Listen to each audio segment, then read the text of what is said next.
বৰষুণৰ পানী প্ৰথম বৰষুণ পৰি ইয়াত ঘৰৰ ছাদত পৰিব, ছাদৰ পৰা পাইপে ছাদৰ পৰা আনি জলসিঞ্চন উদ্যোগত পৰিব, জলসিঞ্চন উদ্যোগত সেই পানী বিশুদ্ধ কৰি খেতিপথাৰ অথবা বেলেগ মানুহৰ যিমান প্ৰয়োজন হয়, অৰ্থাৎ এইবেলি প্ৰত্যেক গাঁৱতে দেখা যায় যে প্ৰত্যেক গাঁৱতে চৰকাৰৰ দ্বাৰা বিশুদ্ধ পানীৰ যোগান ধৰিছে। সেইদৰে আমি কিছু বনাবলৈ চেষ্টা কৰিছোঁ।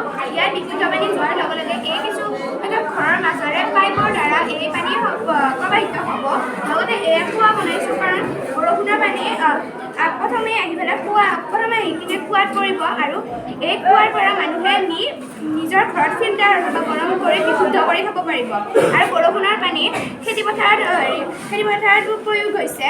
তাৰ পাছত এয়া আমি হাতত ল'ব পাৰোঁ যে বৰষুণৰ পানী এটা ডাঙৰ পাত্ৰত সাঁচি থৈ কিছুদিনৰ কাৰণে আমি সেয়া উপযোগী কৰিব পাৰিম আৰু লগে লগে সেয়া বিশুদ্ধ কৰি ল'ব লাগে। নহ'লে বা তাত যিহেতু বৰষুণৰ পানীত বিভিন্ন অম্ল বা অশুদ্ধ হৈ থাকে, সেইকাৰণে এই পানী লগালগ বিশুদ্ধ কৰি আমি ঘৰৰ বাবে উপযোগী কৰিব পাৰোঁ। লগতে খাল বিলত জমা হয়, খাল বিলৰ পৰা মানুহে পানী খায়, অৰ্থাৎ খাল বিলৰ পৰা নি মানুহে বিশুদ্ধ কৰি পানী খায়।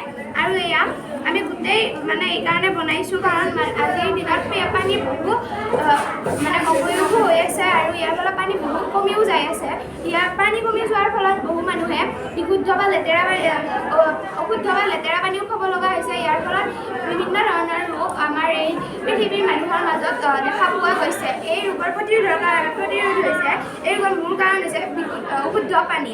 গতিকে আমি পানী শুদ্ধ কৰি বা পৰিষ্কাৰ কৰি খোৱাটো অতি উপযোগী। গতিকে আমি সেই সমাজৰ মাজত এই বিশুদ্ধ বা পানীৰ প্ৰয়োগ কেনেকৈ কৰিব পাৰোঁ বুজাবৰ কাৰণে এই প্ৰকল্পটো হাতত লৈছোঁ।